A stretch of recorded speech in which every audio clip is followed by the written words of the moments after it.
He kicked a black man hard in the knee right in the middle of a courtroom, in front of the judge, attorneys, and dozens of cameras, just to assert the power of the badge on his chest. But less than 2 minutes later, he stood frozen, his face drained of color, when he heard the name the entire police system had once tried to bury. What do you think about this story? What state are you in? Don't blink for even a second, because you're about to witness how a single name can rip the mask off an entire system. Watch until the end to understand why one answer alone left the whole in silence. Right in front of courtroom number 5, where civil hearings had begun to resemble theater more than a place of justice, Lieutenant Brent Halver stood motionless like a concrete marker plastered with authority and pride. The hallway lights swept down to his polished black shoes, shined every morning not out of discipline but to remind everyone who the only person in the building who never had to bow was. No one passed Halver without being scanned from head to toe by his gaze, like a programmed X-ray machine designed to detect flaws. Today was no different, until a black man in a black hoodie appeared at the end of the hallway, walking straight toward the courtroom door. No one knew where he had come from, but no one missed his approach. His stride was steady,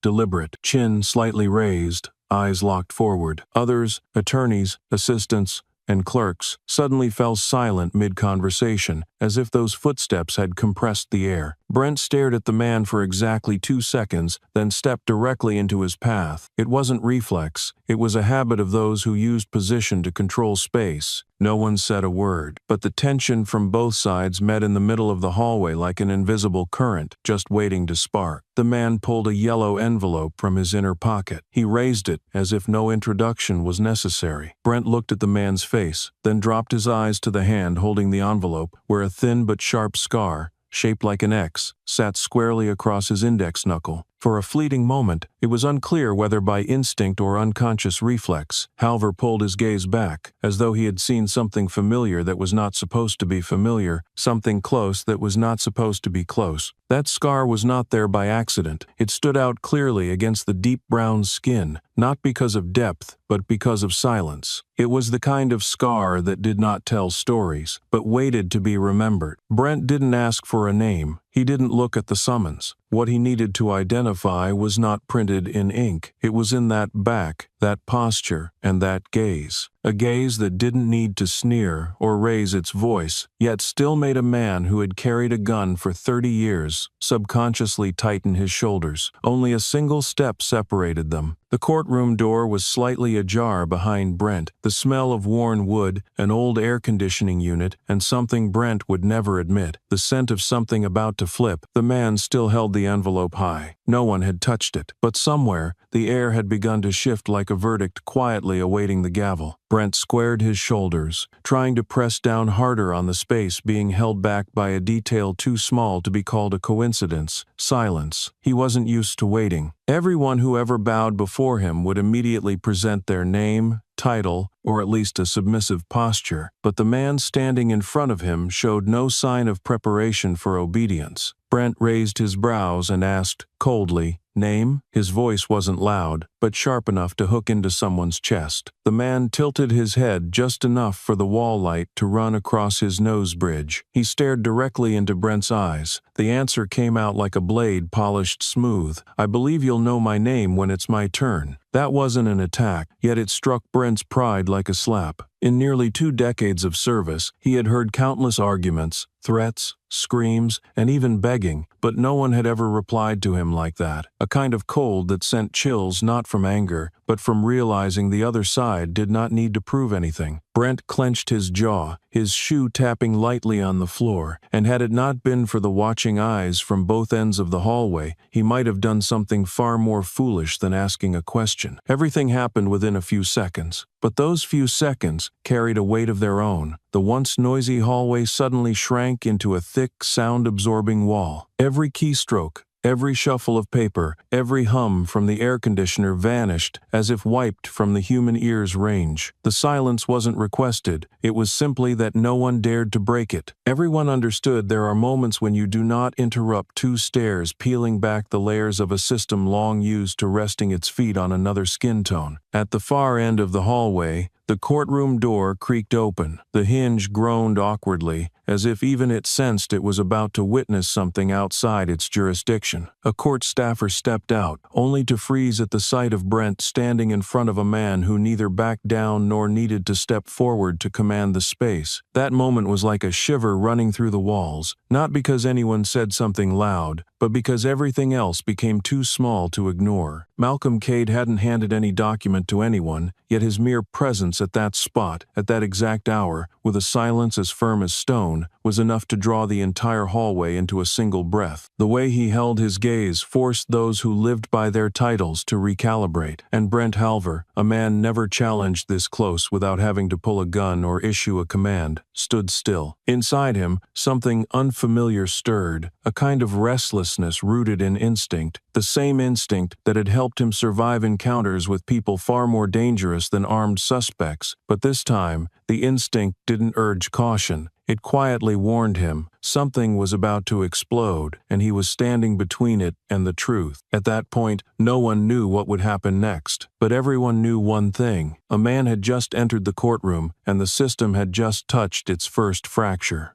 Brent took half a step forward, shifting his weight to his right foot like a form of declaration. "This is my line, and you just crossed it." Though the hallway was still wide enough for two people to pass each other, he intentionally stood at an angle, forcing the other man to turn his shoulder if he wanted to get by. The gesture was not aggressive, but it carried the clarity of a sign without words. "Someone like you does not walk past without permission." His voice rang out, every word distinct and loud enough that at least 3 suited individuals at the far end turned their heads. "Are you here to testify or to stir trouble?" The silence that had already filled the corridor tightened, and that question pierced the surface tension like a pointed finger. All the covert glances from the hallway snapped toward them. Brent did not look at the man when he spoke. He looked toward the suits, a junior judge, a prosecution advisor, and a senior administrative officer, as if performing a demonstration of control and hierarchy. In a system where authority often came with a badge, Brent was accustomed to turning a question into an implied verdict, a suspicion into a justification for dominance, inspection, even removal. He didn't care who the man was because to him it didn't matter. What mattered was placement. The person in front of him was neither a peer nor a figure to consider, but an object. The man didn't step back. He didn't turn his body either. His chin held its position, back straight, shoulders relaxed but not slack, a posture that neither invited confrontation nor accepted imposition. He looked at Brent and answered calmly, each word falling as if they had already been placed on the table before the question was even asked. "I was summoned to testify, not to be judged." A sentence that was legally accurate, fundamentally sound, and entirely fitting, but it was precisely that correctness that made it a challenge. Brent hadn't asked for an answer. He had asked to assert dominance, and now, the man before him not only refused to be defined, but also used the very system's rules to draw a boundary of his own. Brent blinked quickly, just once, then shifted his gaze from Malcolm as if he had just encountered something too solid to crush with a stare. A quiet tap of a shoe behind them, then silence again. The observers understood. This was no longer just between two people. This was the system testing itself. Someone discreetly flipped open their phone beneath a folder and activated the camera. Another cleared their throat, then stopped, fearing the sound would tip the balance of the space. Malcolm did not look away from Brent, nor did he move an inch. His stillness became the loudest act in that hallway. Brent smirked, but the smile never fully appeared. It caught at the edge of his mouth, like an old reflex that failed to reach sarcasm. He turned half his body, not quite stepping aside but creating a narrow passage, as if letting a foreign object through rather than a legally present person at the hearing. Malcolm's step through that gap made no sound, yet everyone watching felt the reverse pressure ripple down Brent's spine. Behind the still cracked door, a chair scraped gently, papers shuffled, and the faint sound of law waited to be heard, not by those in power, but by the one who had just stepped past power without asking permission. Brent was not used to being bypassed, especially not in front of the eyes that had long considered him a stable fixture of courtroom order. The way the man slipped past his shoulder, precisely, without a hint of deference, struck Brent's ego like a backward kick. In the narrow frame of the silent hallway, Brent turned, his left hand grabbing Malcolm's elbow from behind and yanking it back with a rough jerk. Malcolm's back hadn't even even steadied before his shoulder slammed into the cold wooden panel of the wall, letting out a dull thud that rang louder than any verdict ever announced on this floor. "Observers stand behind," Brent growled, each word thick with command, his eyes narrowing, sealing it with the sentence that fell like a hammer. "My order is the law here." In that moment, no one moved, perhaps because no one believed what they had just witnessed could occur in broad daylight, inside a legal institution, right outside the courtroom where justice was supposedly served each day. No one expected Brent to go that far. But that far was nothing new. It was just exposed now, in the one place where someone was watching. Not a camera, but a real person. Malcolm's collar had shifted, his left shoulder still pressed against the wall. His face hadn't yet returned to its usual calm, but he didn't resist, didn't walk away. He simply looked at Brent's face, needing no deeper read. What he saw was a kind of power, long shielded by fear, a habit formed by a man who believed himself the last frontier of order, even as he crushed the very law he once swore to uphold. The courtroom door suddenly swung wide, the familiar creak echoed, and a court clerk in a white shirt stepped out, holding a thick file bound by a red cloth ribbon. He froze for just a second. 1 second, long enough for his eyes to register the scene. Malcolm pinned against the wall, Brent's hand still on his shoulder, the tension in the air sharp as a blade. The clerk pressed his lips, glanced to the right, and walked past as if he had forgotten something inside. No words, no backward step, just a quiet retreat, as if he had never existed. That wasn't carelessness, it was a reflex, shaped over years of witnessing similar moments and knowing the cost of speaking up without authority. In this system, no one needed to tell him to stay silent. They only needed to refuse his protection if he ever spoke. Brent let go, as if his action had been a misplaced directive. He stepped back, adjusted his wrist, then stared at Malcolm with an expression that strained to look dominant, though his breathing had turned shallow and cold. Malcolm straightened his collar, rotated his shoulder, and said nothing, but his eyes no longer held the same calm. They had shifted into something else, the gaze of a man who had just received final confirmation that this place, exactly as he suspected, had no law truly upheld by itself. Only people pretending law exists, so long as no one stands up inside it.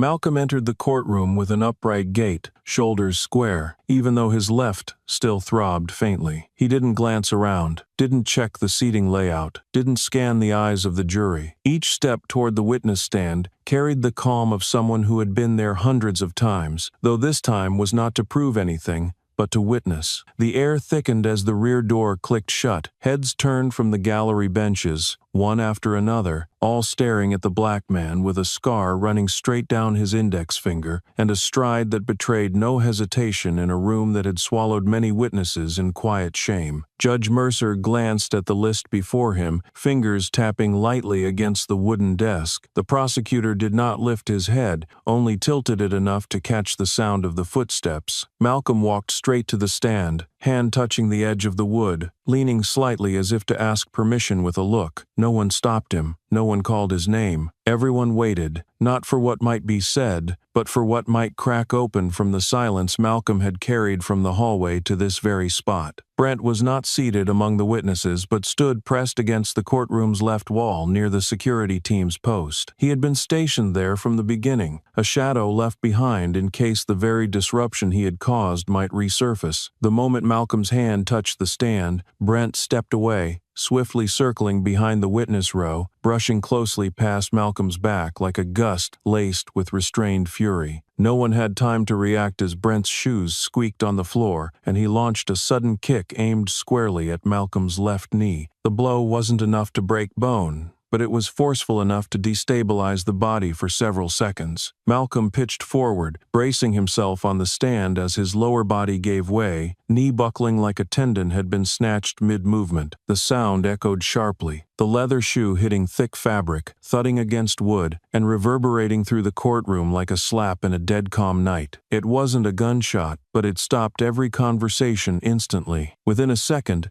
a chorus of sharp "ohs" erupted from the press row, shock laced with outrage, followed by the rustling of recording devices being pulled from laps and aimed squarely at the two men now standing at the fault line between authority and violence. Malcolm sank, his left knee folding at an unnatural angle, his full weight dropping to his right elbow and palm as he caught himself. His shoes scraped the tiled floor with a dry, grating tone that no one dared to interrupt. Brent's kick hadn't forced a sound from him, but the pain dug deep, where nerves flare louder than warnings. Still, Malcolm made no cry, gave no hint of needing assistance. He held his pose like a still frame, frozen long enough for everyone in the room to see exactly what Brent had done, and to decide for themselves where they would stand, among those who look down, or those who choose to look up. Malcolm had not yet lifted his head, both hands gripping the stand, shoulders trembling slightly from the shock in his knee, but he didn't collapse. His planted right foot stayed firm, as if his body weight was anchored by something beyond flesh and bone, by the knowledge that this was not the first time he had been struck, and might not be the last. The difference this time was that every eye was watching, every camera recording, and every excuse was already unraveling at the first point of contact between his skin and those polished shoes that had walked across too many false verdicts. The camera shutters clicked from both sides of the room. No one reminded the reporters to stay silent as usual. Judge Mercer didn't reach for her gavel either. Everything seemed suspended in collective astonishment. Malcolm slowly placed his left hand on his thigh, regaining balance, then stood with a movement so deliberate that each muscle fiber beneath his shirt seemed to stretch into focus. His back remained straight, but his breath deepened, longer and heavier. A sound emerged from his chest, weighted like the accumulation of countless unnamed battles he had survived. Only this time, it wasn't in a desert or a military base, but inside a courtroom framed by justice codes on the wall. Once steady, Malcolm didn't immediately face Brent. He placed both hands on the edge of the stand, closed his eyes for a beat, then turned to look directly at the man who had just kicked him, with a gaze that held no anger, no chill, just the kind that made a person feel as if they had slipped out of their own shadow. Brent remained where he was, his hand loose at his hip, face tight. He didn't step back, but his eyes flickered quickly. He said nothing, knowing that any word now would mean nothing in front of cameras and dozens of witnesses. Malcolm held his gaze for 3 seconds. Then he turned toward the judge, still standing tall, his voice deep, not loud, but reaching every corner of the room like a verdict that needed no trial. He spoke slowly, each word heavy with everything that had been endured and what was still to come. Primal instinct is not always protected by law. Oh, that sentence hit the courtroom floor like a solid object, quiet but resounding. It wasn't just a response to one act, it was a full indictment of the years in which systems had cloaked instinctive violence and legal authority. Those accustomed to acting under the banner of official titles might believe the law stands beside them until someone rises to say that not all instincts find shelter in legislation. A few members of the hearing committee bowed their heads to jot down notes. A television reporter adjusted the focus ring, trying to keep Malcolm's face centered in the frame. The prosecutor leaned toward her assistant, whispering with barely disguised unease. Only Brent remained still, eyes fixed on the tip of a shoe, now slightly off position from where it had launched that first kick, as if he'd just realized the floor beneath him was no longer the same surface he'd stood on for years. No longer the tiles of authority, but a surface waiting to fracture.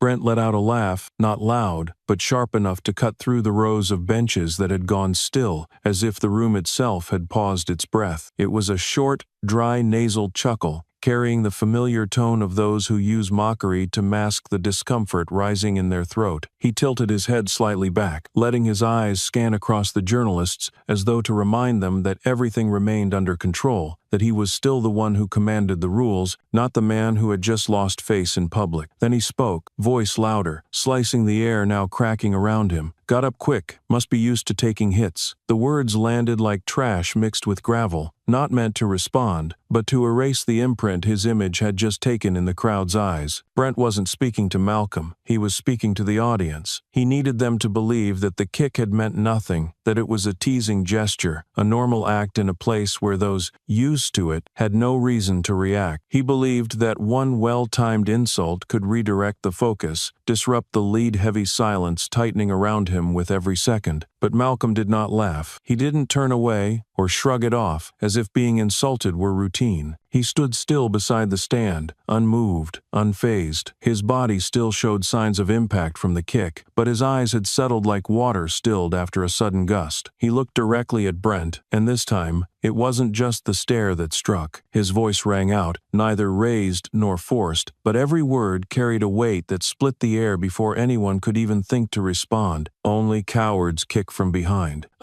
The words were not linguistically complex, held no metaphor needing interpretation, yet they pierced straight through the core of what had just unfolded. It wasn't the force of the kick that destabilized Malcolm, it was how it had been delivered. No face-to-face, no warning, no chance to brace. That sudden, sneaky violence wrapped in a casual tone was precisely the kind of behavior this system had grown used to disguising. From the police station to the courtroom stand, Brent froze. He hadn't expected Malcolm to speak at all, and certainly not with a line so brief yet devastating that it shattered the veil of mockery he had tried to throw over the moment. A few reporters tilted their cameras faster now, as if they too realized the story had just pivoted, and every signal of power up to this point had begun to lose grip, right on the cold tile of the Justice Hall. Judge Mercer glanced toward the clerk's desk, her hand trembling briefly before lowering to her lap, but her face had hardened with severity. The court reporter paused for a beat, pen suspended mid-air, as if replaying every syllable of what had just been said. Brent dropped his eyes, not out of remorse, but like a man who had just been struck across the one layer of skin he had long kept hidden beneath rank, routine, and disdain. He meant to reply, but his lips stalled, and his thoughts snagged in a hollow space, where reasons could no longer find the context to be spoken. Malcolm said nothing else. His answer needed no echo. It wasn't a comeback. It was a line drawn between the man who took pain without bending and the one who struck but could not face the consequence. In that room, for the first time, someone made everything go still without touching a soul. And the echo of those 5 words, "Only cowards kick from behind," did what no hearing often could. It forced power to look straight into its reflection. The sound of the gavel echoed from the left side of the bench, reverberating through a room so tense it felt suffocating. An associate judge, small in stature but clear in voice, called for order. The sound followed proper form, at the right time,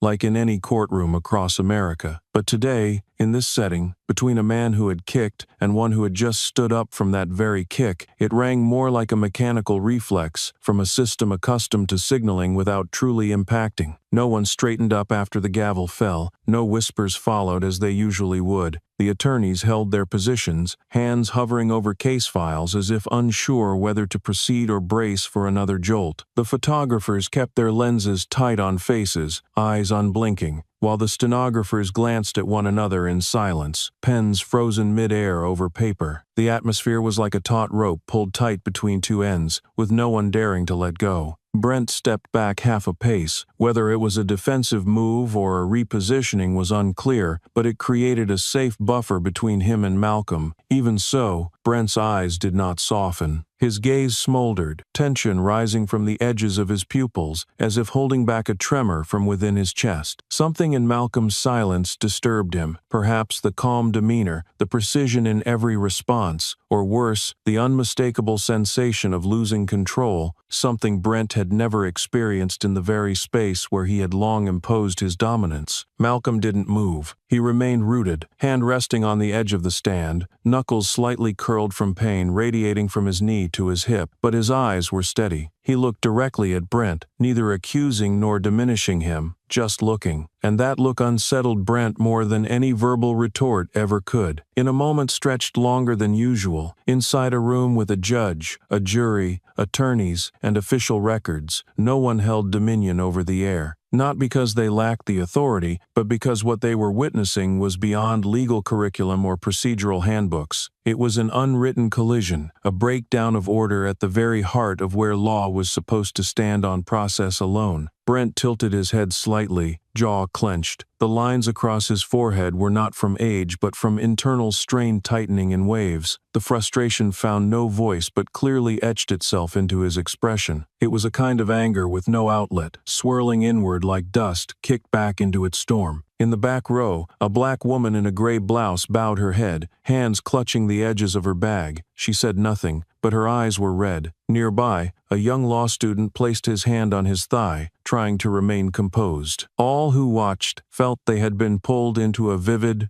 painful lesson in truth, that even inside a room full of rules, there are still those who believe their kick defines order. And what frightens them most is not being recorded, but being fully seen in the eyes of someone who never raised their voice. Brent slowly turned his head, as if trying to redirect his frustration anywhere but toward the gaze holding him, not with chains, but with a silence that refused to break. Yet, even as he turned, his back remained stiff, his shoulder twitched, and his entire frame resisted retreat. He had stepped back, but he knew the distance did not make him smaller in the eyes watching. It revealed one thing: he was losing what he once assumed was his power, and for Brent Halver, that was unacceptable. Malcolm stood upright at the witness stand, his back still slightly leaning to the left due to the throbbing pain in his right knee, but his voice came out steady. Each response was delivered as if carefully selected in advance, precisely sharp, appropriately neutral, and leaving not a single gap for anyone to interrupt. Though the pain still ran from his knee to his hip, his breath was pushed deep into his diaphragm to keep his throat from tightening. Occasionally, his voice rasped mid-sentence, just enough for listeners to sense something was being held back beneath the layer of control. Judge Mercer listened intently, her fingers no longer tapping on the bench, now resting gently on the open file. Her gaze did not stray from Malcolm, occasionally shifting toward the prosecution team, as if ensuring they were truly listening with both ears and not just waiting to find faults. Inside the courtroom, most had already taken out their phones, but none dared to hit record. They didn't want to disrupt a moment where silence itself held more weight than any viral video clip ever could. Across the room, Brent leaned against the backrest, one hand on his thigh, lounging as if watching a dull play. His eyes weren't directed at the witness stand, but fixated on the space between Malcolm's arms, pretending to study a smudge on the man's shirt. The corner of his mouth curled slightly, the upper lip drawing into a tight dismissive arc. He didn't need to laugh out loud. The expression alone conveyed full contempt. Then he tilted his head, murmuring into the ear of the assistant beside him, just loud enough for those nearby to catch, "Feels like a performance. Self-appointed martyr." The assistant gave no reply. His face was rigid, eyes locked on the folder in front of him. Perhaps he had grown used to this kind of remark from Brent. Perhaps he knew that any reaction now was unnecessary. But even without a direct response, Brent's words spread like an oil slick. Some turned to look at him, others glanced back at Malcolm, as if to verify whether this truly was a performance. But seeing Malcolm continue speaking without turning around, without flinching, their gazes dropped, almost as if they had just been forced into playing extras in a scene they hadn't signed up for. A court clerk stepped closer to the stand, holding a personal details form, her eyes scanning Malcolm's face as if still unsure why he was even present. As protocol dictated, following the main testimony, witnesses were asked to confirm their full name for official record-keeping. Her voice came soft, more habitual than focused. "Please confirm your full name." Malcolm was looking straight at Judge Mercer, hearing clearly, but not responding immediately. He tilted his head to the left, just enough to see the clerk waiting. His hand remained on the stand, the knuckles no longer trembling, his left arm hanging relaxed by his side. Everyone in the courtroom remained silent, not because the question was extraordinary, but because the atmosphere had stalled, as if pausing to await something unnamed. Malcolm lowered his voice, but each word came out so clearly that even those in the back row heard every syllable. Malcolm Ephraim Cade. Just 4 syllables, yet something in the way they landed made several heads lift from their notepad. That name was not unfamiliar to anyone who had followed major civil cases over the past decade. It had appeared in internal FBI files, had been linked to government misconduct claims, and had surfaced in reports the system was eager to bury. But here, in what seemed like a routine county courthouse session,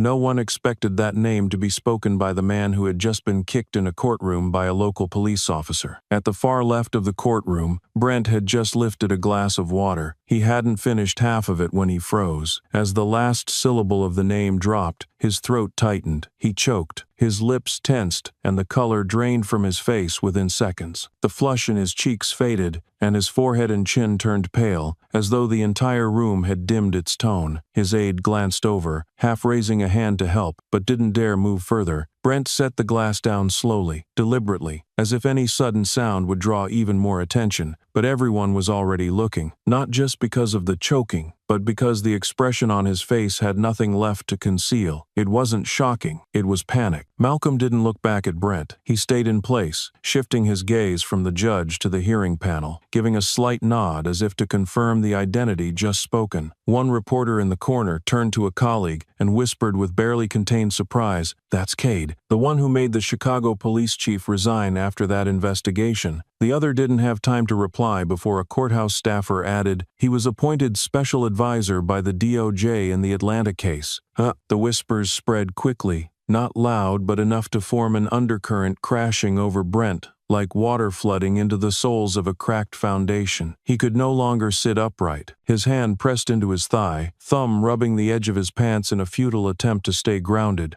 But his eyes had already lost focus, as if everything had collapsed, not because of an accusation, but because that name was the door he had once sealed shut by every means, and now it had opened in full view of everyone, without a lock, without a handle, only an emptiness behind it, an emptiness only he had built, and now it was swallowing him back. Malcolm recounted an incident from 11 months ago when he witnessed an unlawful arrest at a Brooklyn intersection. His voice dropped further as he described the image of a man's face being forced to the pavement beneath an officer's knee. The report he submitted vanished from the files within 2 days, and when he arrived at court to request a review of the evidence, the clerk who received the file was Brent Halver. Brent didn't react immediately, but his right hand tightened, veins rising along his wrist. Those nearby saw clearly. The smirk had vanished, replaced by tension wrapped in a thinning layer of mockery. An officer seated behind them paused mid-note, then hesitated, as if realizing Brent's name had surfaced in a case they had all assumed was buried for good. Malcolm did not dramatize his account. He didn't try to steer the room emotionally. He simply relayed it by timeline, by procedure. Each attempt he made to return to headquarters was rejected for lacking proper grounds, and each request for video footage was answered with, "The system was not functioning at that time." He let the facts carry their weight, without emphasis. And that was what made it harder to dismiss, because there was no script being played out, no hero standing tall, just a witness holding to his truth, while the other side did everything it could to make him play a part. He continued recounting an incident that occurred 13 months ago in the Brownsville neighborhood of Brooklyn. A man named Lester Fenn was arrested while standing outside his own home, misidentified as a suspect in a jewelry store robbery in a neighboring district. No weapon, no resistance, yet Lester was slammed to the pavement, his wrists cuffed so tightly they bled. Malcolm had stood less than 10 meters away. He saw clearly who had executed the takedown, heard the exact commands, and recorded the time and location in his phone. He filed an official complaint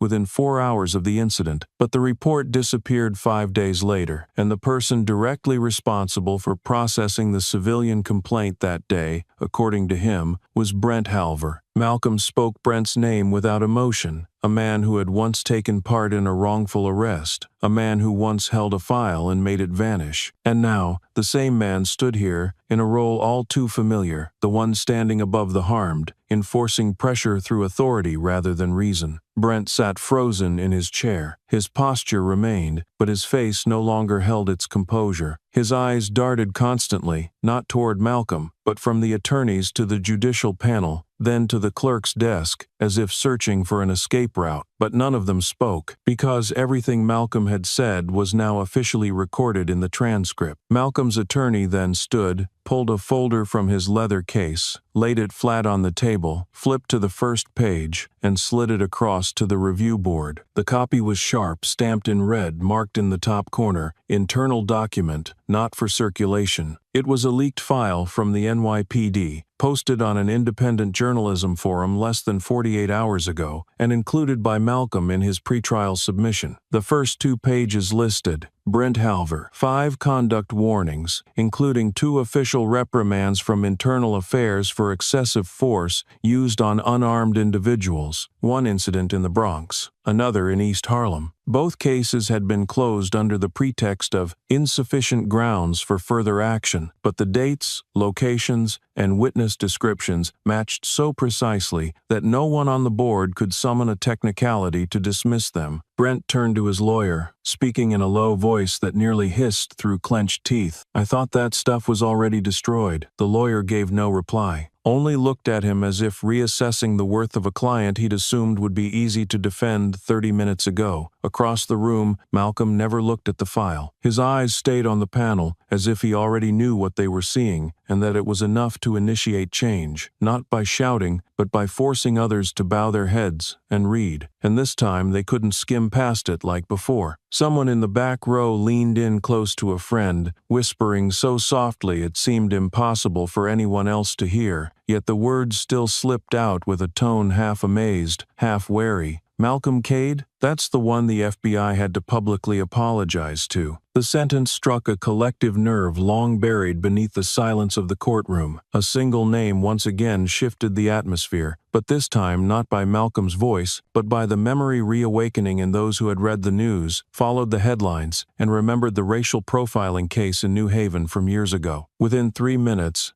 every focal point in the room began to shift. Cameras that had always been aimed at the judge's bench or the attorney's tables now pivoted in unison. Malcolm became the center, not as a witness, but as the main character in a story that once forced an entire federal agency to bow before public scrutiny. Recording equipment that had been mounted according to protocol was subtly adjusted, each technician instinctively aware that the heart of the hearing had moved. It was no longer Brent, nor the review board, but the man who had spoken his name less than 5 minutes ago. A journalist near the door flipped through old notes, eyes scanning red-marked lines until stopping on one. Former strategic advisor to the Department of Justice, Phase 2, Local Police Reform Program. Just one line, but placed against the backdrop of what was unfolding, it more than explained why Brent Halver had choked immediately after hearing the name of the man now standing before the bench. Malcolm showed no sign of change. He remained where he was, one hand resting on the stand, shoulders squared, eyes steady. Yet in that composure, the entire courtroom was pulled toward him like into a compressed void where even the lightest contact could trigger a blast. He wasn't performing, but his very presence now reframed everything Brent had done, not as an isolated act, but as a visible fragment of a much larger pattern. Brent was no longer a rogue player. He was now just one more exposed thread in a system under scrutiny. Brent felt the shift acutely. He didn't need to look back to know the lenses had moved. His torso leaned slightly to the right, shoulder twitching as if trying to slide out of the collective gaze. His mind wasn't burning with anger over being challenged. It was scrambling with the panic of someone dragged out from a shadow he had long believed was untouchable. He had expected a small hearing, a forgettable witness, a simple process. But once that name had echoed through the room, everything reversed course, and for the first time, he had no way to reel it back in. The hearing board began exchanging looks. One member adjusted his glasses, taking no further notes. The clerk leaned down, scanning case documents to confirm the witness's name. Judge Mercer remained still, arms folded on the table, his gaze resting longer on Malcolm as if rereading everything that had just been said, not with his ears, but the way one flips through pages of a file quietly catching fire beneath what had seemed like a prearranged proceeding. No official statement was made at that moment, but everyone knew the hearing was no longer proceeding as planned, and Malcolm Cade, without raising his voice, had tilted the entire courtroom back toward a truth no one had dared to say outright from the start. This system was now on the operating table, and the surgeon didn't need a scalpel. He only had to stand there long enough. Stat at hers could no longer look away.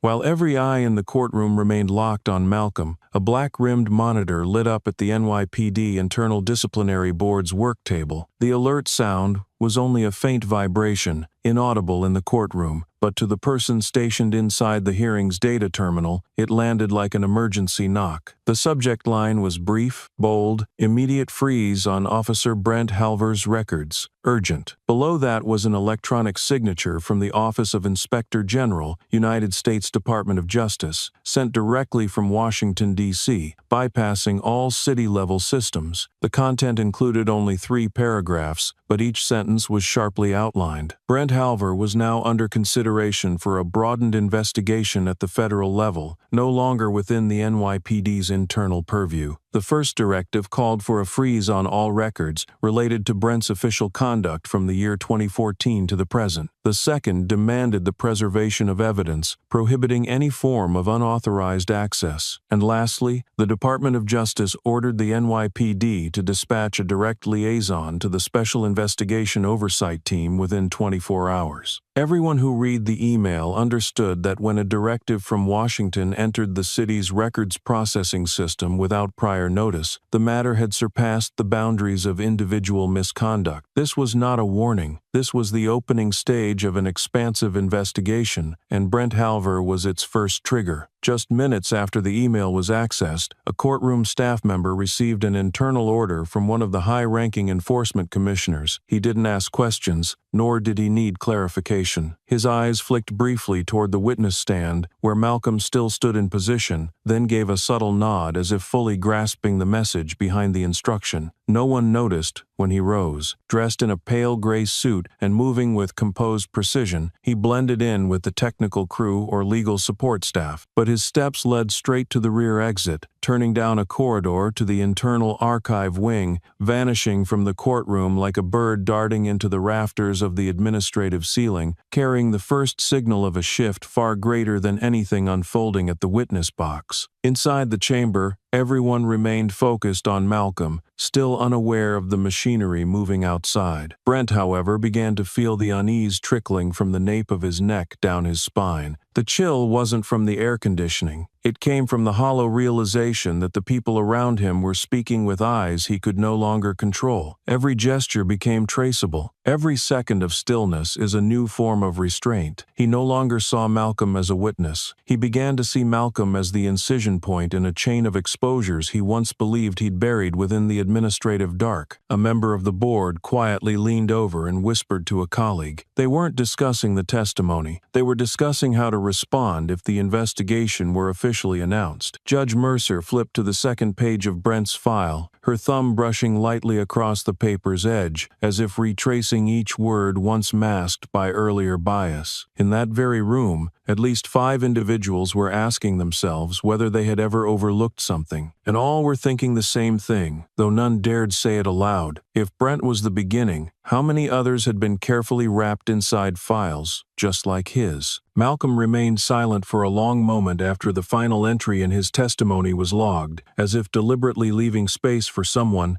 anyone, in the room to reflect on each word he had just spoken. Then, slowly, he shifted his weight, lifting his hand from the wooden edge, not in surrender, but to raise the hem of his shirt high enough to reveal the skin along his right side. Just beneath the ribs, a scar caught the overhead light, a slender arc, serrated unevenly, tracing the path of a healed incision, its tone darker than the surrounding skin, as if it still carried the memory of the moment it was made. He did not explain, yet the people in the courtroom began shifting in their seats, trying to get a clearer view. Some leaned forward, quietly calculating the year. Others reopened files on their laptops. One of the court's legal assistants flipped through a notebook, landing on the footnotes of a case that had been pulled from the system 5 years earlier, stopping at a name not bolded but marked in blue ink. Malcolm Ephraim Kate, Protected Party. The note beside it was brief. Involved in procedural interference at Station 17, Queens, year 2014. No specific officer was listed, but the Department of Justice still held the original file. Malcolm lowered his shirt, not turning to face anyone. He simply stepped back from the stand, allowing the overhead light to fall squarely across his shoulders, and that scar, once quietly operated on, once hidden beneath the fabric of a man no one expected to return, now lay exposed where the system had no choice but to see it. It was no longer buried in a report, locked in a file drawer, or lost in a headline. It was here, in a courtroom that seemed routine, among expected witnesses and seemingly standard questions. Brent froze, his face drained of color until the veins near his neck stood out, trailing down to his collarbone. His breath grew uneven, his hand still resting on his thigh, but the middle finger twitched just enough for those nearby to notice. For 8 years, Brent had believed that the car would never resurface. He had once signed off on sealing the file, had met privately with 2 internal contacts to have names removed from the original statement. He had believed the entire event had been buried, not by twisting the law, but by buying silence from above. But now, that scar was right there, in front of him, summoning the narrow hallway at Station 17. It summoned the image of a man slammed into a wall for questioning an unlawful search. It summoned the blow that forced the victim's head against the edge of a steel cabinet. It summoned the look from that day, not a scream, not a shout, but a silence that stung. That very look had returned today, changed only by a calm that weighed even more. No one in the courtroom mentioned the report from that year, but Brent knew they were connecting the dots. Everything he had tried to hide, everything he thought had been erased from the system, was coming back through what he could never delete, the memory of the one who lived through it. And Malcolm, without saying Brent's name, brought it all flooding back. Brent didn't stand. He had no reason to anymore, because for the first time, no one saw his words as truth. They only saw the scar, and they remained silent.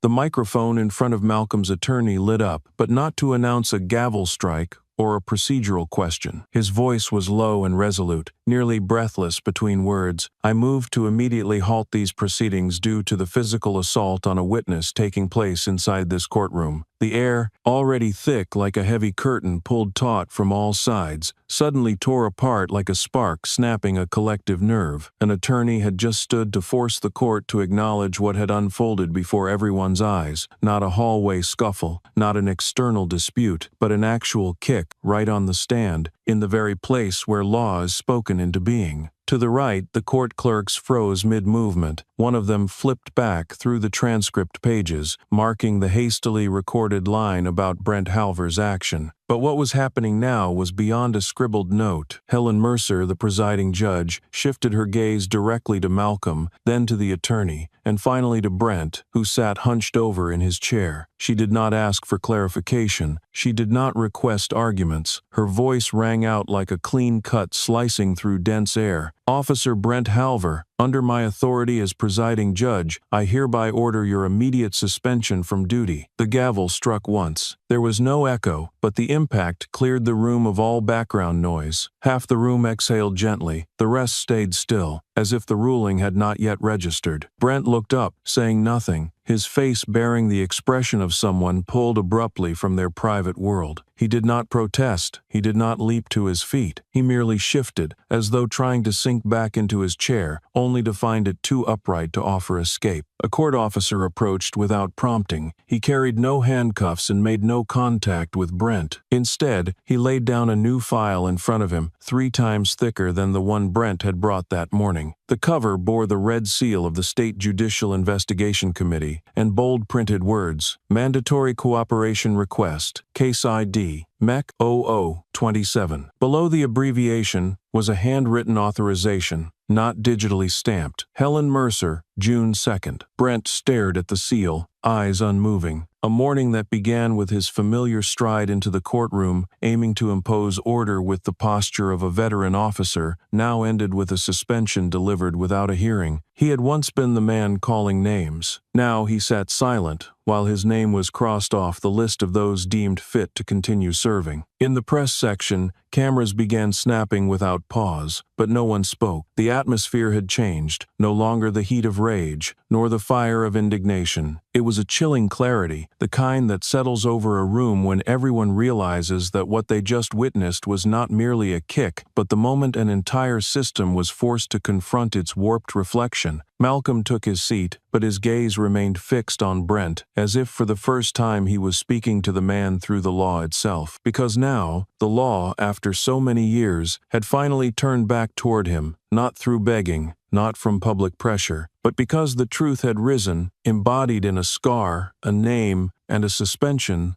that no internal memo could erase. Brent shot up from his seat, his face flushed as if all the blood had surged to his temples. He no longer held the composed tone of a seasoned officer, but screamed without a microphone, "You don't have that authority. I'm a commissioned commanding officer. No one has the right to suspend me in the middle of a trial." His voice thundered, drowning out the rustle of paper, even the sound of Judge Helen Mercer's gavel calling for order. His words cracked midway, uncertain whether from rage or from the dawning realization that he was losing control, losing his standing, and about to lose the very dignity he once thought untouchable. Helen did not respond. She didn't need to. Immediately following the outburst, 2 courthouse security officers approached from opposite sides, without hesitation, without question. One gripped Brent's left elbow, the other closed in on the right, guiding an arm over Brent's shoulder, forcing him to turn. "Get your hands off me," Brent shouted, struggling against the restraint, but the resistance was no longer decisive. The power once used to dominate others had dwindled to mere jerks, too weak to reverse a decision already sealed with authority. Brent was escorted past the rows of attorney tables. Those who once nodded in deference now stared down at their files, neither offering intervention nor silent support. His defiance dissolved into the air, heavy with reports and evidence freshly placed on the desks, pieces that had stripped his voice of value, turning his screams into the remnants of a power no longer protected. As he passed the gallery seats, a few people looked away. A middle-aged woman clutched her son's hand and whispered, "That's the guy who got reported 3 times already." Malcolm sat upright, his gaze steady on the figure being led out. There was no gloating, no thirst for revenge. His eyes served simply as an anchor, a point from which he held himself against the noise around him. As Brent neared the exit, Malcolm leaned slightly forward, his voice low but crystal clear. "It wasn't me who dragged you out, it was your past." The words landed like the final latch on a chain of behavior Brent had spent a career disguising. No one responded. There was no applause, no need for judicial confirmation. Everyone in that room felt one thing with certainty: truth does not need to shout to carry weight. And sometimes, the strongest condemnation comes from those once forced into silence, when they choose to speak at the moment no one can dismiss. The door closed behind Brent, not with a bang, but the quiet turn of a metal hinge, just enough to divide the room into 2 worlds, one holding the space of law, the other the shadow Brent had built for himself through actions he believed would be forgotten. Malcolm lowered his eyes, as if closing a chapter that needed no elaboration. In that moment, he was no longer a victim. He did not need to be the victor. He was simply a living witness, and his presence, alongside a memory that could not be erased, made sure wrongdoing could no longer hide for even one more day.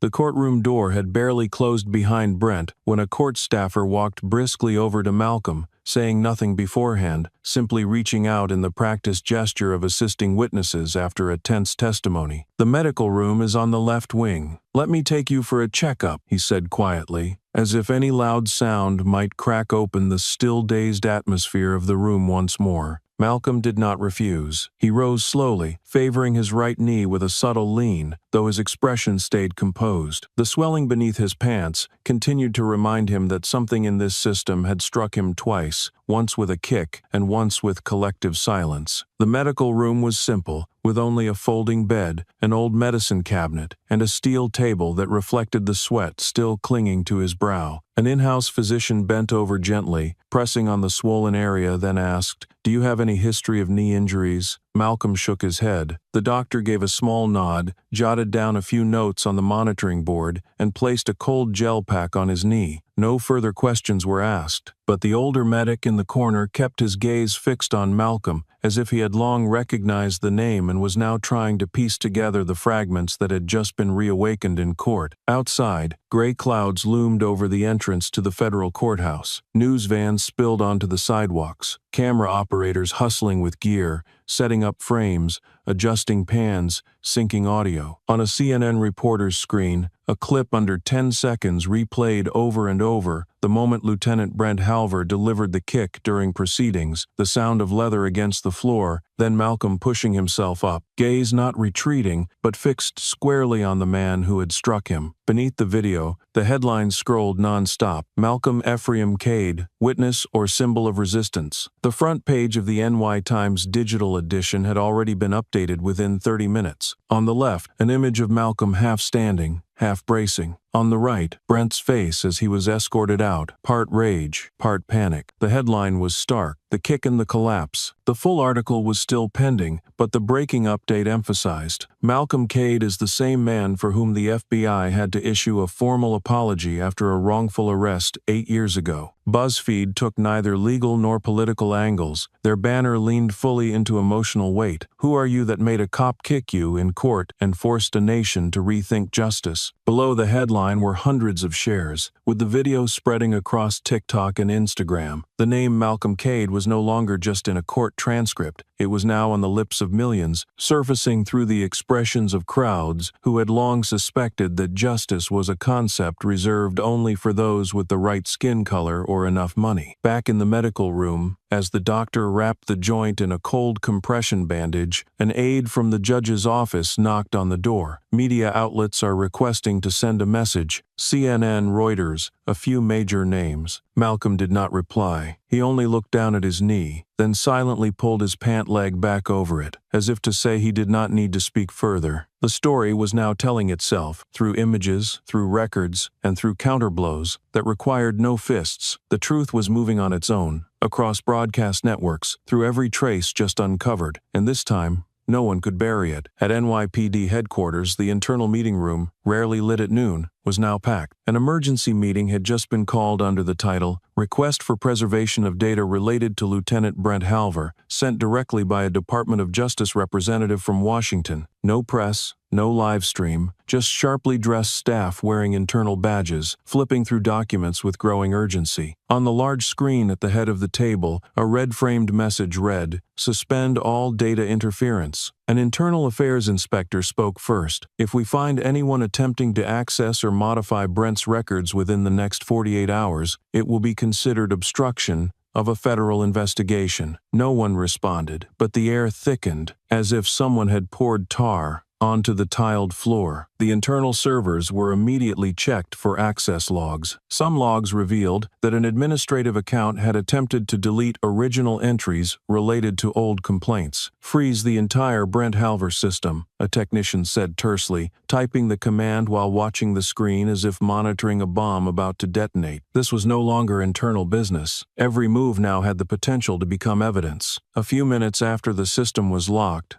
the meeting room door opened. An older black woman entered, her graying hair neatly tied back, carrying a worn leather file bag. She didn't wait for an introduction. I'm Rosalind Monroe, a former officer with the South Bronx Precinct. I heard you're reviewing Brent Halver's records today. There's something I've kept quiet for nearly 2 decades. It's time I said it. No one interrupted her. Her eyes locked onto the inspector taking notes, then shifted to the rest of the room. I worked with Brent in 2006. One night, after arresting 3 teens for an alleged phone theft, I returned to the holding cell and saw Brent pinning down the oldest boy. He was only 16. The name was Darnell. I saw Brent twist his arm behind his back and stomp on his ankle. When I asked what he was doing, he said, teaching the brat how to stay quiet. She paused, pulling a faded photocopy from her file, an unsigned report. That's not in the record? Someone asked, their voice cracking. No, Rosalind replied, because no one filed it. I handwrote a report and gave it to our captain. But a week later, I was reassigned. That boy vanished from the radar. No one followed up. The room went silent. An internal affairs officer pulled out his phone and sent a message. No one knew to whom, but his expression made clear the contents weren't routine. Rosalind exhaled slowly, her hands clasped. I didn't speak up before because I was scared. You all know, If you go against one of your own, there's a price. But I've lived more than half my life. After seeing that clip of Malcolm getting kicked while no one stood up, I knew I was wrong to stay silent. The note-taker nodded, marking her entire statement. The Internal Affairs Inspector turned to the data officer. Find Darnell's record from that year. If it's missing, request recovery from off-network archives. Someone murmured, maybe this time, silence won't be strong enough to cover it up. Rosalind sat in the back corner of the room without another word. She knew that in this moment, her voice wasn't the only one echoing. It was simply another fracture in a widening fault line, enough to keep the entire system from holding still any longer.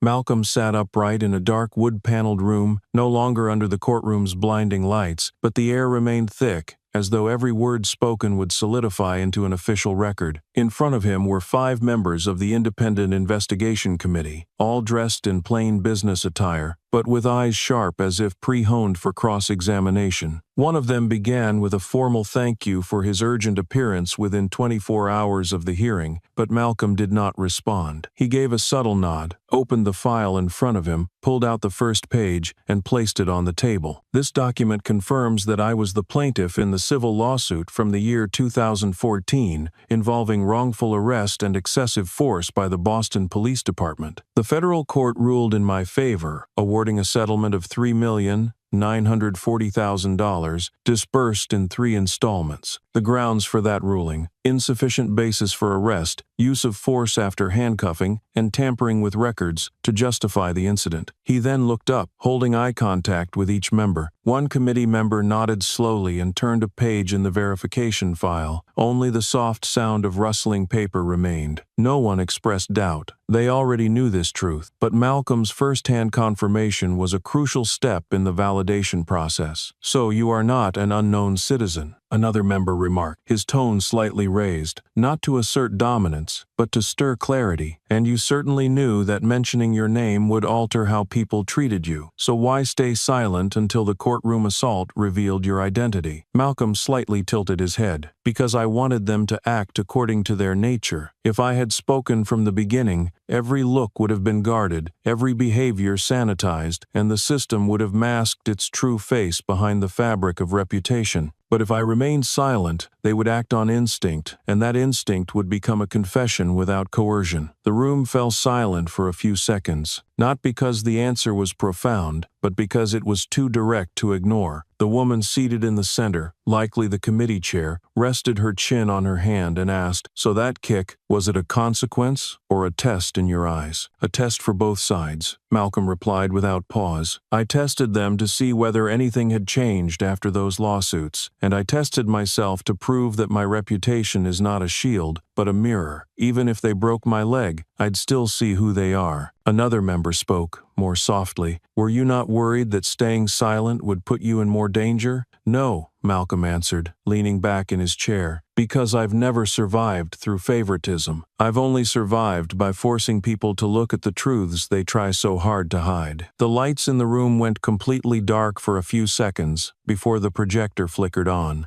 A grainy video played on the large screen, captured by a hallway camera at the Manhattan District Court in the year 2015. Though there was no sound, the movements were unmistakable. Brent Halver, tall and imposing, approached an Asian man nearly a head shorter. The man offered a piece of paper, perhaps a subpoena or legal document. Brent glanced at it briefly, then delivered a sudden kick to the man's side, sending him crashing into the wall. In the video clip, Brent did not appear angry or out of control. He adjusted his uniform, glancing around as if checking to see who had witnessed the moment. The victim staggered to his feet, but there was no blood, no dramatic reaction, only a dazed look and pain swallowed into silence. One of the attorneys in the room spoke up. "This is the video once labeled defensive response by the NYPD's Internal Disciplinary Unit. They concluded the man showed suspicious behavior, and Brent was justified in using preventative force." A sigh came from the corner. "But the record contains no witness statement confirming any suspicious act. The victim was never charged. Even stranger, this clip was stored on a hard drive disconnected from the main system." The committee chair frowned. "Who authorized that defensive response designation?" "The head of disciplinary at the time," an investigator replied, "and Brent had a close personal relationship with him, according to social data." Malcolm remained silent, but his eyes never left the screen. He understood the meaning of the clip wasn't in the kick itself, but in how easily it had once been buried. Incidents like this weren't new. They had simply never been challenged by a name big enough to crack the system wide open. A federal attorney spoke, his voice firm, as if his decision had already been made. "I propose we remove the assault on Malcolm Ephraim Cade from NYPD's internal proceedings. Based on the video evidence, legal files, and a pattern of repeated behavior, this is no longer an internal matter. This is racially motivated violence, carried out in a courtroom, in front of multiple witnesses, and without provocation." No one responded immediately. The committee chair asked again, confirming the weight of what had been said. "You're proposing a criminal investigation?" "Exactly," the attorney replied, "under the supervision of the Department of Justice, bypassing all internal disciplinary structures. Malcolm Ephraim Cade will be recognized as an official victim witness with the right to seek damages, personal protection, and criminal prosecution, pending evidence." The tone in the room shifted. This was no longer a witness review. This was a turning point, an escalation from internal inquiry to federal investigation, meaning everyone present would be accountable if the process was obstructed in any way. The committee chair nodded. Proposal noted. It will be submitted to the Department of Justice for authorization to initiate a criminal investigation. All records related to Brent Halver, including previously closed cases, will be reinstated and thoroughly reviewed. Malcolm still said nothing, but in the dim light from the projector that had just shut off, his face was not calm. He was breathing slowly, steadily, as if preparing to enter a much larger trial, not for himself, but for the system that had once buried every kick, every wound, and every name under silence, now forced to bring them back, clearly, correctly, and truthfully. The committee did not issue a conclusion that day. They requested Malcolm submit copies of all legal files from the Boston case, along with statements from the two attorneys who had once represented him. But no one asked further about the kick or "Aren't they Halver?" The story had grown beyond one act of violence inside a courtroom. It had become a question about fractures in the system, and how one man had chosen to be harmed, simply to let light into the places where darkness had long gone unchallenged.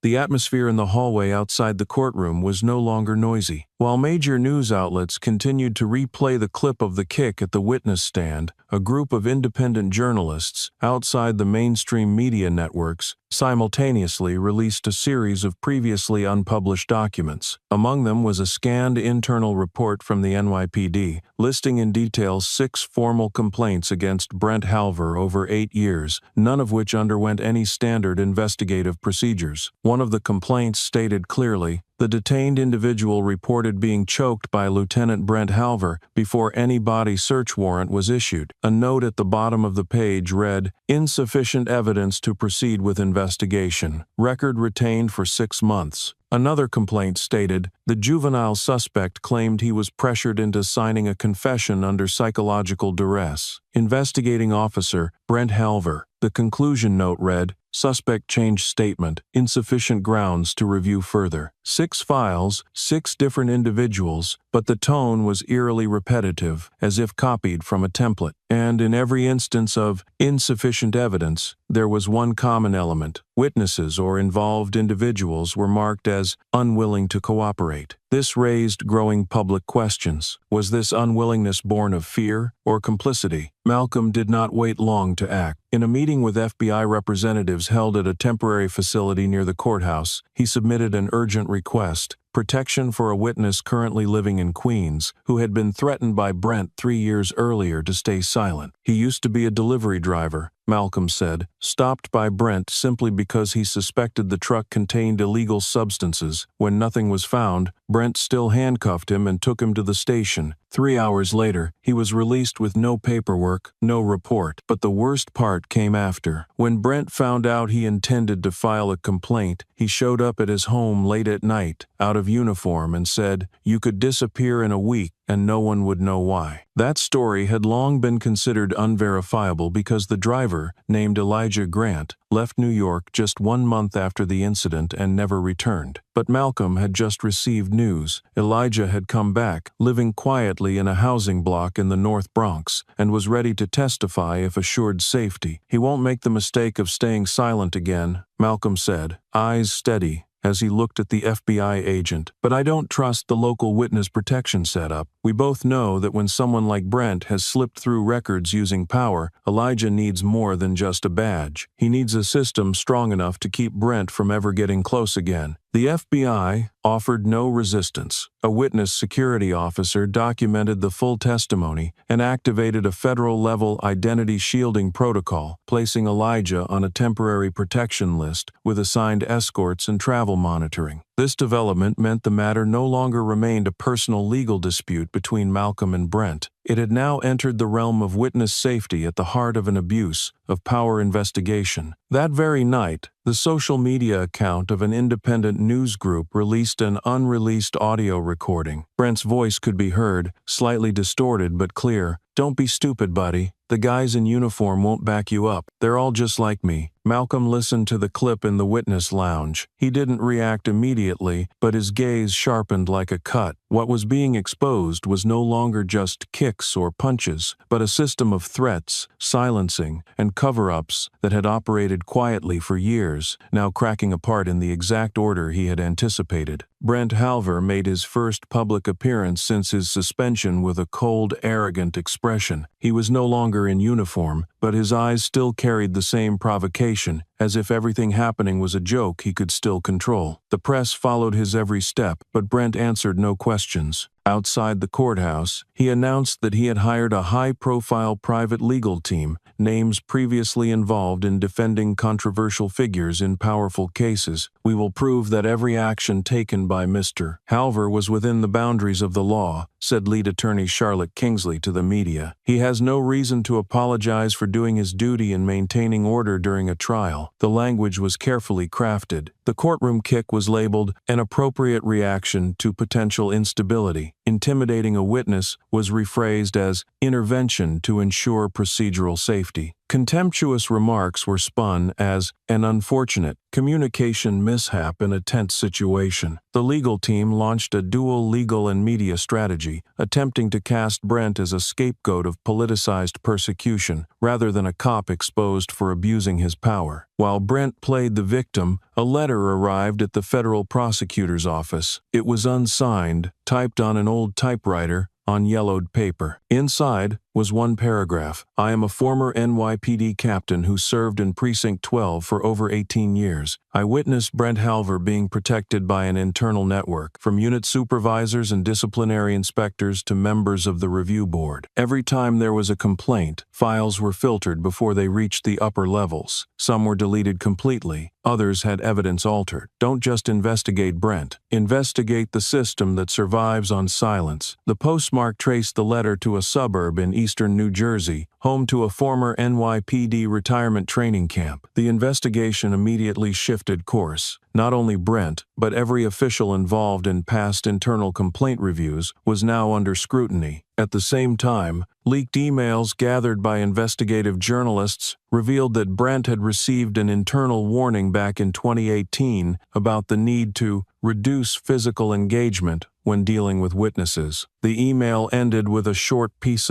note from his direct superior: "Just do what you always do, as long as the paperwork's clean." That statement, once considered a routine deflection, had now become evidence of a quiet, protective layer operating for years, strong enough to neutralize any civilian complaint. Malcolm received a copy of the letter from federal investigators. He placed it on the table, stared at it for a long moment, then said to his lawyer, "I don't care who's backing him. I just want every one of those backs dragged into the light all at once." And light was beginning to spread across every file long believed to be buried. Beneath the kicks, the slurs, and the cold reports, the truth was beginning to break into sound, a rupture no one in the system could silence anymore. The courtroom no longer echoed with the sound of gavels, nor did leather shoes strike the wooden floor anymore. Under the soft amber light suspended from the high ceiling, Judge Helen Mercer slowly clasped her hands, eyes fixed on Malcolm with a look not entirely of doubt, but expecting a sharp reversal from him. Her voice rang out, deep and sharp like a blade slicing paper. If you claim to represent justice, a living witness to a distorted system, then why choose provocation? Why not let the law speak from the beginning? Malcolm did not respond immediately. He sat upright, hands resting lightly on the table, as if his silence were the remainder of a song not yet finished. The room was so still that the sound of a pen rolling across the desk behind him was audible. When he finally spoke, his voice was hoarse from being held back all morning, yet each word dropped like a cutting stone. Because the law does not speak for those without a name. Because the system you call justice only pays attention when the beaten person has status, or at least a name the media cares about. I stood there, asking for no privilege. What happened was the honest result of a real process. I wanted everyone to see who would intervene, who would speak up, when I was just another unknown black man standing in court. Judge Mercer nodded slightly, though her gaze never left Malcolm's face. At her age, she was no longer easily swayed by words, but she understood one thing clearly. Those who had seen the system operate from within would not choose the polite route to expose it. Perhaps they had no other option left. A clerk translated Malcolm's words into the record, but his hands shook so much he had to restart the first line 3 times. The air in the room did not grow hot. It thickened to suffocation, as if everyone inside had just been stripped bare by what they chose to ignore. Malcolm's attorney did not interrupt. She knew that if she softened the moment with reason now, she would unintentionally dress his voice in camouflage, and truth was never meant to be dressed up to be more palatable. It only needed to be heard in its raw form, however bitter. After a short pause, another committee member flipped through several pages quickly and asked in a clipped tone, "So you predicted all of this would happen?" Malcolm tilted his head, locking eyes with the speaker as if pouring memories into the reply. "I didn't predict anything. I just placed the system into the same circumstances that regular people face every day. And as you can see, the system responded with a kick." At the end of the row, a young woman in office attire leaned toward her colleague and whispered into the void. He didn't need to shout. Just standing there in silence was enough to make everyone see who's really on trial. The courtroom had shed some of its chaos, but the air remained thick with unspoken truths. Those attending the hearing were no longer restless from curiosity. They sat silent, knowing that any words now could expose the very institution they believed upheld the law. On the hearing desk, a thick folder marked with a red tab lay open, annotated with faded blue ink. Each testimony now reads like a weapon. Malcolm's attorney emphasized, "The issue is not merely the act of assault. It is the manifestation of a system that allows power to operate on emotion, on prejudice, and without oversight." Her voice was not raised, but its steadiness and clarity made each sentence strike like nails into aged wood. The counsel began shifting toward more direct questions. A representative from the Internal Oversight Office spoke up, citing a complaint handling process that failed to comply with federal standards and incomplete and non-transparent entries in Brent Halver's records. Malcolm remained seated, posture unchanged, but his gaze, just as sharp as when he first walked into the courtroom, was now pointed squarely at the entire system before him. The words being discussed no longer carried the tone of legal procedure. They had become personal, as if each phrase touched a wound someone had once been silenced from naming. A journalist seated in the back row quickly scribbled a note. The word silence has now been mentioned for the 9th time in 5 minutes. Then a council member spoke, not loudly, without dramatic emphasis, but firmly, like the final period in an indictment. "The issue is not the kick, it's the years, long permission for silence. Why did everyone see it, but no one intervened? Why were there witnesses, yet no one reported? This is no longer about individual fault. It's about a systemic complicity." The room felt taut, like a wire stretched across tiers of morality. An elderly woman on the council, silver-haired and always holding a pen to her notepad, looked up and asked slowly, "Are we judging a single act, or examining the entire system that allowed such acts to continue?" Her question dropped into the room like a stone into deep water. No splash, But everything shifted. On behalf of the NYPD legal team, a young man spoke in defense of Brent. "We do not deny the misconduct, but fairness requires we consider the field pressures, the circumstances, and personal factors involved in the case." Malcolm turned toward him, his voice quiet but cutting. "So are you saying that kick came from circumstance, or was it a conscious decision? If it were a circumstance, who created that circumstance? If it was a decision, then why didn't the system discipline him when it happened?" No one responded, not because there was no answer, but because every possible answer was a confession. The faces that once wore professional neutrality were now beginning to sweat. No one could deny anymore that the kick was not just physical violence, it was the symbol of brutal authority masked as order. And in that exact moment, someone in the audience spoke up, voice trembling. "I've seen this happen before. I thought I didn't have enough power to object, but now I see clearly. My silence kept that abuse alive." No one interrupted them, because everyone understood. The buried stories were beginning to rise, one by one.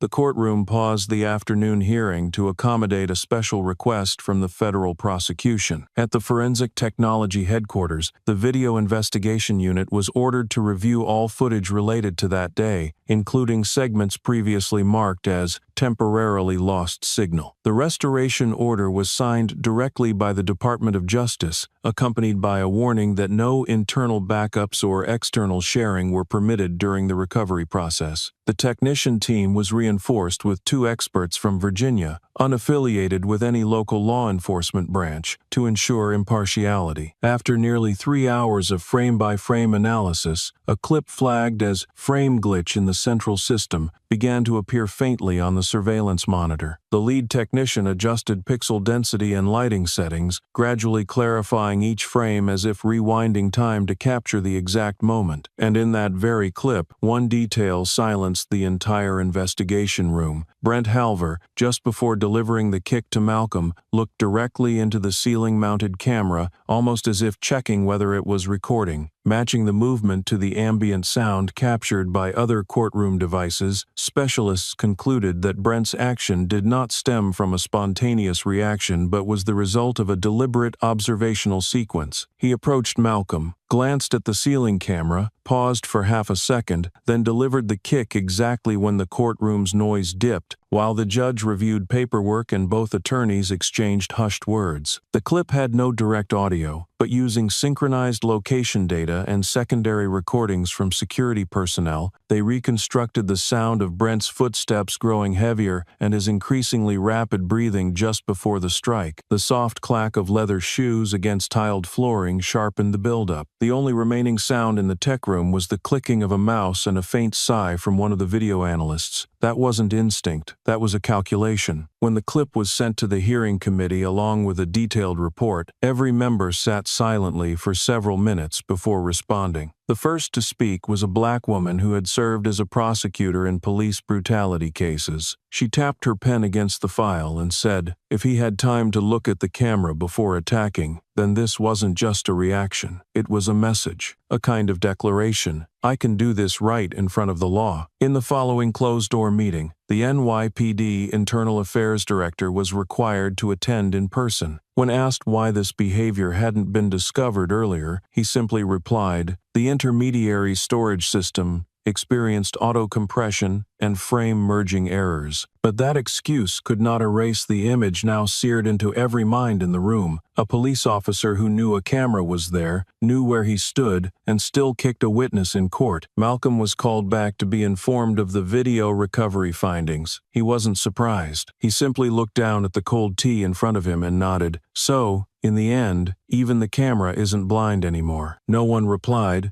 but no one disagreed either, because now they had all seen. And what they saw was not just a kick, it was how someone wielded power like a weapon, in silence, with intent, and with full readiness to be seen, because he believed he would never be held accountable. That afternoon, the hearing turned heavy as lead when Malcolm Cade requested permission to speak further. He stood up, nodded slightly toward Judge Helen Mercer, then handed a small storage device to the clerk, which contained a pre-verified, encrypted audio recording. As the audio began to play, the entire courtroom held its breath. A teenage voice, still young and shaky, came through the recording. "I didn't fight back. I raised my hands, but he still hit me, then smashed my face into the wall. My nose, it just wouldn't stop bleeding." A woman could be heard sobbing in the background, likely the boy's mother. Then came the voice of an older individual, presumably a legal aid worker. "We filed a complaint, but the case was dropped due to insufficient evidence." Finally, the teenage voice repeated a single line. "His name was Brent Halver. He didn't need a reason to hit me." The room seemed to lose all its air with each word. Malcolm did not look at the screen. He simply clenched both hands on the table. He said nothing else, did not explain. He let the recording end on its own, with the sound of wind slipping through a window, then a click as the device shut off. At that moment, the FBI formally announced an expanded investigation, not only into Brent Halver but also into several individuals who had worked alongside him in at least 3 cases flagged for suspicious silent complicity. 3 names appeared in the internal summons: John T. Walker, Raymond Lynn, and Celeste Donovan. According to records from 2017 to 2022, they had all been listed as responding officers alongside Brent at various scenes, but had never documented any use of excessive force, even when witnesses were present. A report from the Internal Auditing Agency stated that in at least 5 cases showing signs of misconduct, these individuals had signed off using the same repeated phrase: "The subject exhibited agitated behavior and required immediate restraint."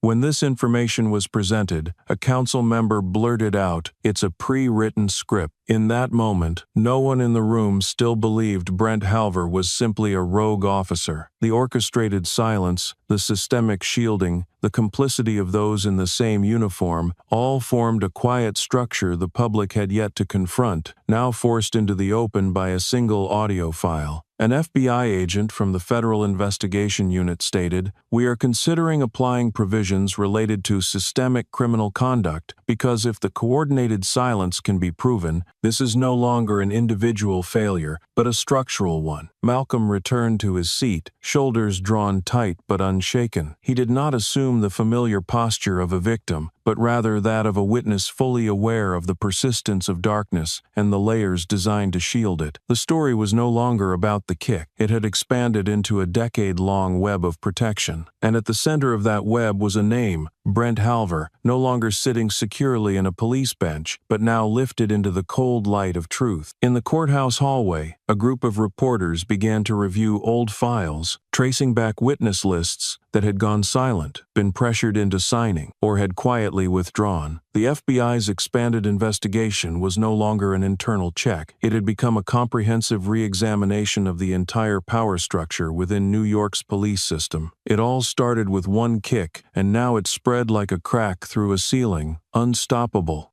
For 5 consecutive days, the hashtag Justice for Malcolm flooded every social media platform, topping the nationwide Twitter trending list with a viral speed unseen since the George Floyd case. Posts not only replayed the moment Brent Halver delivered the courtroom kick, but also included audio clips, old records, and especially fierce commentary from lawyers, journalists, and citizens who had experienced police discrimination. On TikTok, young users paired Malcolm's heavy breathing while testifying with slow-motion footage capturing Brent's indifferent gaze after the strike. On Instagram, the image of Malcolm bent over after the kick was edited into a black-and-white poster with bold text, "If silence had a face."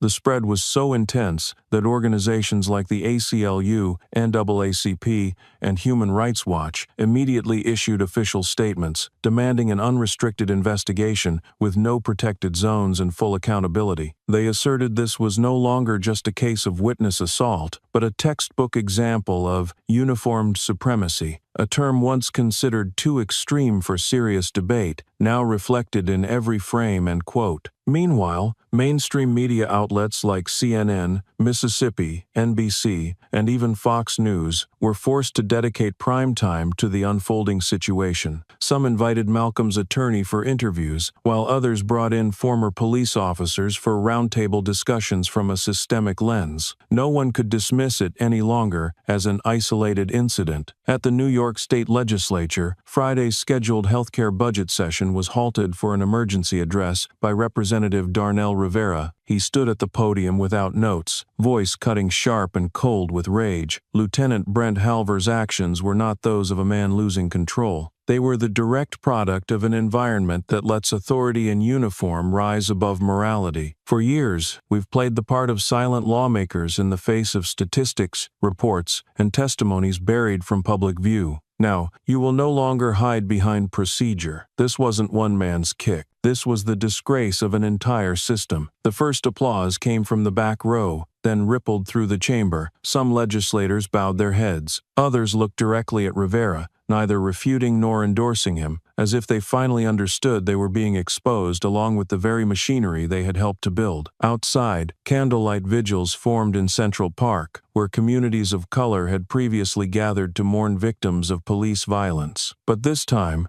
standing at the center of the circle was not a grieving family, it was Malcolm. He gave no speech, only nodding as people approached to shake his hand. The light from hundreds of candles flickered across his face like a silent affirmation. He was no longer just a name in legal documents. He was the man who forced an entire system out of its comfort zone of denial. At this moment, truth no longer needed academic labels. It stood in the street, inside the storm of public outcry, in the gaze of countless people demanding answers, not about Brent Halver, but about how America measures justice when the victim is not white, not famous, and holds no position powerful enough to make a kick immediately condemnable. Before dawn had fully broken, the sidewalk in front of the New York Supreme Court lit up with clusters of people quietly laying out banners, setting up signs, and planting hundreds of handmade wooden placards. The early wind whipped through the fabric, making the slogans flutter like silent flags. The badge is not a shield for hate. One larger board, affixed to the iron fence at the courthouse entrance, had white paint on a deep red background. No more immunity for brutality. The crowd grew steadily. They did not shout, did not break anything, but simply stood there, hundreds of them, forming a living wall, staring directly at the courthouse facade as if demanding it stare back. The media swarmed like a disturbed hive. Every step the protesters took was captured on camera. An African-American woman brought a photo of her son,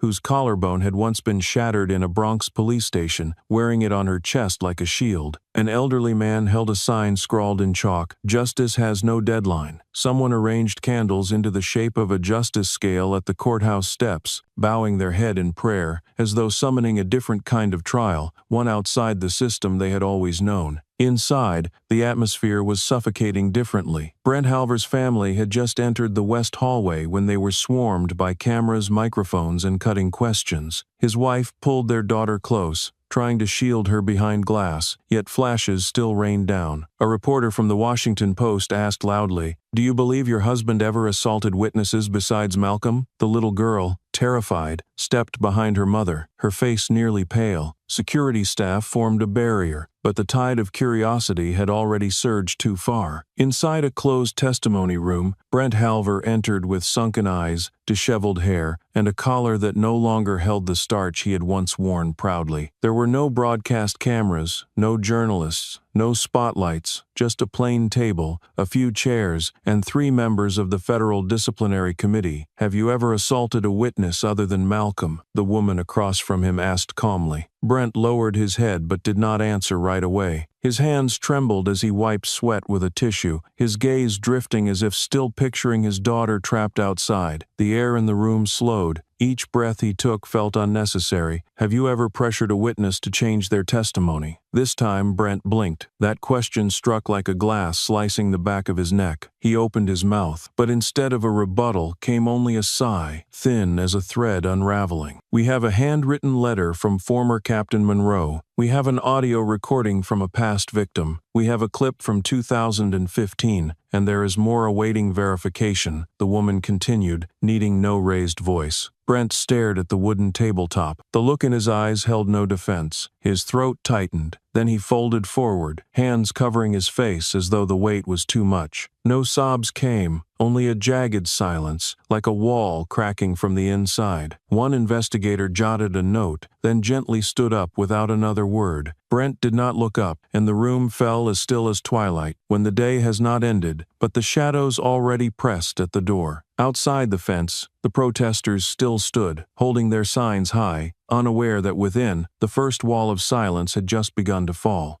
Brent Halver stood inside the protective glass booth, both hands resting on the podium, as if letting go would cause his body to collapse. The sweat on his forehead was not from heat. The courtroom air was as cold as a records vault, yet his collar was soaked, and every word he uttered sounded like it had been dragged from his throat. I followed orders. I only reacted because I sensed a threat of chaos. His voice cracked, stripped of any former authority. He looked around, searching for familiar nods from those who once applauded him after every hearing, but all heads were bowed. Malcolm did not rise. He remained seated, his legs still bandaged, eyes unblinking. "If you think my skin color is a threat," his voice rang out, each word precise, "then this system was never ours to begin with." The sentence dropped into the room like a weight, silencing the space entirely for a few moments. A judge at the far end of the bench leaned toward the microphone, her voice slow. "Police are armed with guns, while civilians only have citizenship. When you use force to impose fear on an unarmed witness, that is no longer a reaction, it is a choice of violence." She paused, then nodded slightly, signaling the end of her statement. A single, heavy gavel strike followed. The prosecutor stood next, a slim man with salt and pepper hair, in a dark brown suit crisply pressed, his movements calm. He did not comb through excuses or build a lengthy narrative. He looked directly at the tribunal and declared, "We move to prosecute Brent Halver on 3 specific charges: assaulting a witness during trial, abuse of power in the line of duty, and willful violation of civil rights protected under the 4th and 14th Amendments." For a brief moment, a few heads in the courtroom lifted. Those who had thought this was merely a personal altercation began to grasp the gravity of it. A single kick had become the emblem of a system warped by corrupted power. Brent did not look at the prosecutor. He only lowered his head,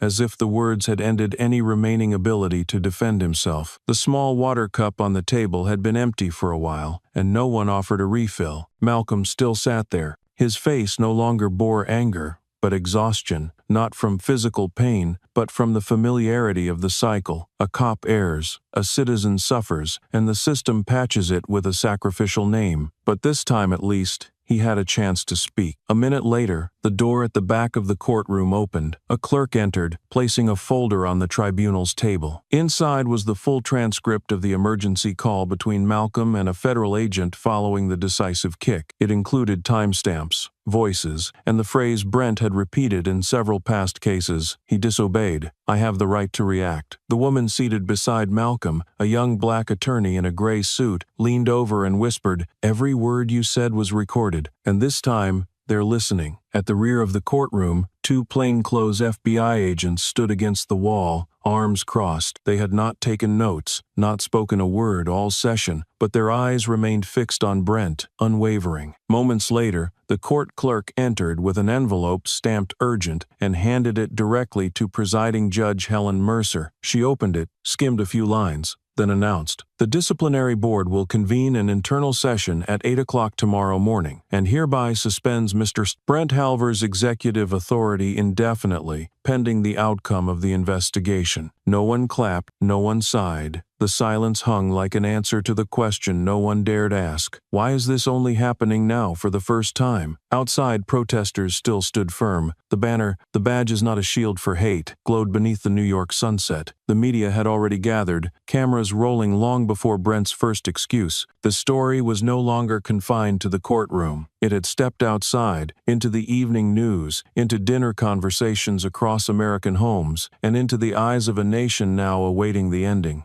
Brent Halver left the courtroom in silence, his footsteps no longer carrying the weight that had once echoed down courthouse hallways in years past. His badge was revoked right inside the courtroom, accompanied by an official declaration, permanent suspension. Not only was he stripped of his authority within the NYPD, but he was also added to a nationwide ban on practicing law enforcement. The red stamp on the suspension order was affixed to his file, and notices were sent to every police department across the country. He was no longer a lieutenant. He was no longer anyone within the system that had once protected him like armor. Now, he stood as a man caught between public outrage and the long-ignored voices finally surfacing. Malcolm Ephraim Cade did not attend the press conference. He made no televised statements and answered no questions from reporters. Instead, he signed the agreement to receive compensation for physical damage, defamation, and all legal costs incurred throughout the legal battle, a sum undisclosed but significant enough that the NYPD had to issue a public explanation to constituents. He rejected every exclusive interview request, asking only one condition: that all documentation of the case be publicly archived, unedited, uncut, and without redaction of sensitive material for the sake of institutional image. That afternoon at NYPD headquarters, the disciplinary board convened an emergency meeting in a sealed room usually reserved for federal leadership or urgent internal matters. Under the weight of public pressure, federal orders, and a cascade of evidence submitted by Malcolm and other witnesses, evasion was no longer an option. By the end of the meeting, a resolution was passed with a majority vote. The NYPD would reopen 12 previously closed cases spanning more than a decade, most involving violence or abuse of power, by Brent Halver and other officers. Each case would be monitored by an independent review team appointed by the federal court. No one would have the power to quietly dismiss these cases with a few internal notes again. Inside the main courtroom, Judge Helen Mercer was the last to speak. She did not look at Brent, nor at Malcolm. Her eyes turned toward the gallery, where ordinary citizens sat to witness justice as part of their civic right. "Justice does not need to know your name," she said clearly, "but the truth always does." The statement was not directed at a single individual. It was addressed to an entire system that had allowed power to cloud vision and titles to obscure conduct. Now, it was also a pledge that, from today forward, everything buried would be seen in proper light. Outside, hundreds still stood. In their hands were signs that had evolved from rage into questions that cut deeper. If there were no cameras, who would believe us? How many cases have disappeared without a trace? And when someone is not famous, will they ever be heard? They no longer shouted. They stared directly into cameras, at reporters, at politicians walking from cars into buildings, and they stayed silent. The only request they had ever made that still awaited an answer: the truth. Malcolm exited the courthouse through a side door, down an unmarked hallway, with no cameras, no press, no applause, and no inquiries. He passed a young black boy sitting on a stairwell, watching the video of that kick on his phone. The boy did not look up but whispered as Malcolm passed, "I thought people stayed silent forever." Malcolm paused, looked at him, and nodded gently. Sometimes you need silence to listen, but never to forget. In a federal office in Washington, D.C., a report over 600 pages long was being compiled. Its title, "Patterns of Misused Power in Local Policing, the Brent Halver Case." In it were not only Brent's name, but a long list of cases buried, cameras that lost signal, and audio files long withheld. This was no longer a personal reckoning. It was a national record. Brent Halver now lived under special supervision awaiting criminal trial. All bank accounts were frozen, all work contacts severed. His wife requested extended leave, and his daughter deleted all social media after being flooded with hate messages. He once believed he was untouchable. Now, he stood as proof that no one is above the law, not when a society finally stands tall. The story is not over, but from the moment Malcolm walked out of court and Brent could never again walk into any law enforcement office, one truth was established. Justice may not always arrive on time, but when it does, it must look straight into the eyes of the one who has avoided it for far too long.